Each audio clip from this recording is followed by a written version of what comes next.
Botari ba honi belu sir hutu imi ototu dia kelai.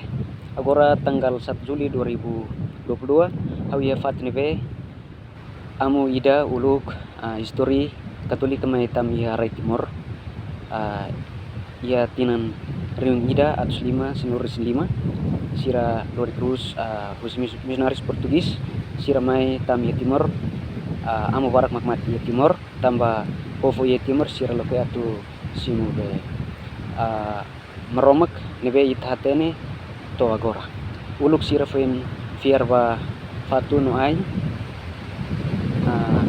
tan sira katene mos ba meromek depois amu sira mai husi misionaris Portugis sira mai to ini amu ida ema bagomate hotu sira tesitiana ulun ne ulun sira hakoenia ia fatinube agora hawan rikene no ne isin haulatene si sira hakoia lebe.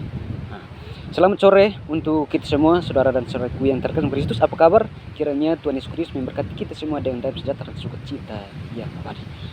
Marilah kita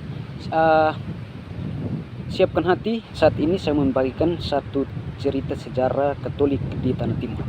Pada tahun 1515, seluruh daratan Timur, masyarakat pribumi yang ada di sini, mereka masih percaya kepada batu dan kayu, dan mereka namakan itu Isneno, dan mereka masih percaya seperti apa yang telah firman katakan bahwa penguasa itu adalah iblis yang telah menggoda Yesus di padang gurun di atas bukit. Ia berkata, jika engkau menyembah kepada saya akan memberikan engkau semua ini adalah milik saya. Tapi Yesus berkata, hanyalah iblis, janganlah engkau mencobai Tuhan Allahmu. Hanya kepada dia sajalah engkau menyembah, dan kepada dia sajalah engkau berdoa.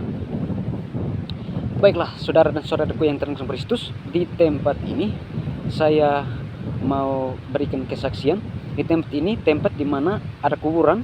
Waktu sebelum tahun 1515 ada seorang pastor yang kepalanya dipotong di tempat ini, lalu dikubur di tempat ini, dan tidak tahu tubuhnya yang lain itu dikubur di tempat mana. Tapi menurut cerita sejarah bahwa kepalanya itu dikubur di tempat ini. Saat ini tempat ini namanya tempat ini Livau Oikusi Ambeno Timor Leste. Baik saudara-saudaraku yang terkasih Kristus, kiranya kita berdoa kepada Tuhan supaya Tuhan sendirilah yang akan menyelamatkan jiwa hamba ini.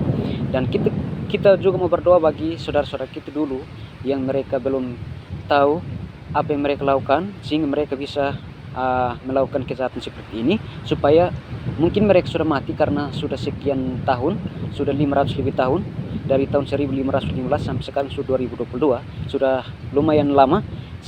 Sekiranya Tuhan bisa dapat menyelamatkan orang-orang yang telah melakukan kejahatan terhadap seorang pastor ini.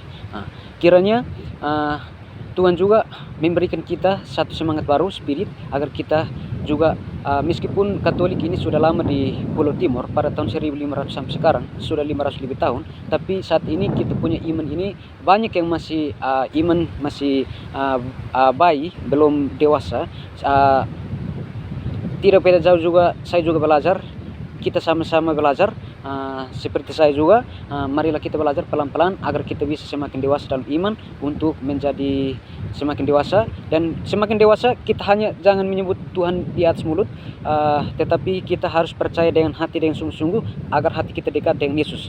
Caranya hati kita dekat dengan Yesus, kita harus membaca firman Tuhan supaya kita semakin dekat dengan Tuhan. Karena Santo Hieronymus berkata, barang siapa tidak membaca kitab suci, ia tidak mengenal Kristus. Mungkin kita hanya mengenal secara biasa-biasa saja. Sepertinya kita hanya Tuhan Yesus, tetapi kita tidak mengenal dia secara dalam. Maka Santo Hieronymus mengajak kita agar kita mengenal Yesus itu semakin dalam lagi dengan cara membaca kitab suci. Baiklah saudara-saudaraku yang terkasih Kristus, supaya dengan cara kita membaca kitab suci, kita bisa semakin dewasa dalam iman, supaya kita menjadi hamba Tuhan. Seperti Bunda Maria mengatakan, aku ini hamba Tuhan.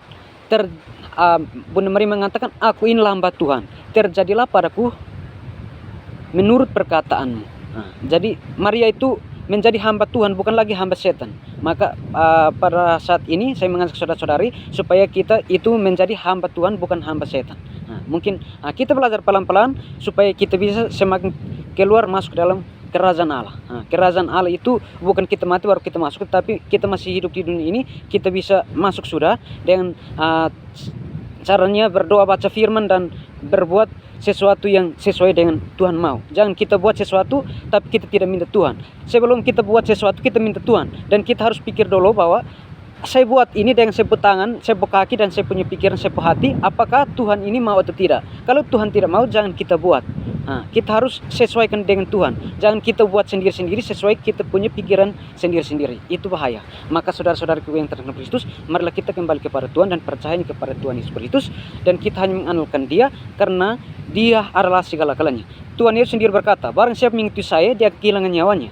Tetapi apabila ia kehilangan nyawanya karena aku, ia akan mendapatkan kembali. Di tempat ini pada tahun 1515, para masyarakat pribumi di tempat ini belum mengenal sungguh-sungguh akan Tuhan, sehingga mereka pukul kasih mati ini pastor, dan mereka kubur kepalanya di tempat ini. Tetapi Yesus sendiri berkata bahwa siapa yang kehilangan nyawanya karena aku, ia akan mendapatkan kembali di surga. Maka di tempat ini saya akan menunjukkan di mana makam ini adalah tempat di mana orang-orang pada tahun 1515, orang-orang pribumi di timur, mereka menguburkan kepala imam pastor di tempat ini. Inilah kuburannya, saudara. Semoga kita punya pastor ini, dia punya kepala ini, jiwanya bisa mendapatkan tempat yang abadi di surga. Ini tempat ini namanya Livau.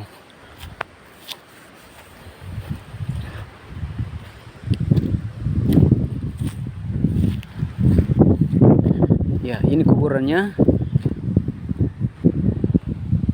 Baiklah saudara seiman, sekian dan terima kasih. Kiranya Tuhan Yesus dan Bunda Maria selalu memberkati kita, dan doa Bunda Maria sebagai saluran berkat dari Tuhan, sumber yaitu Tuhan sendiri, menyalurkan berkatnya lewat Bunda Maria dan turun kepada kita setiap pribadi, lepas pribadi. Amin. Selamat sore.